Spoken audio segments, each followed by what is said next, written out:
Sa nakalipas na 24 na oras ay sumahig papawid ang DZMM Radio Patrol sa Istreta. Ito ay matatagpuan sa ABS-CBN Broadcast Center, Mother Ignacia Avenue, corner Sergeant Esguerra, Diliman, Quezon City. Ang aming 50 kilowatt transmitter ay matatagpuan sa Navarrete Street, Pampulo, Umando, Bulacan.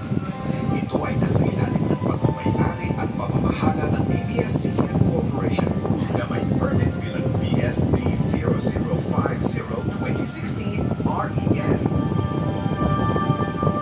Ang technical division ay pinagpupuruan ni Engineer Erwin Maligbag.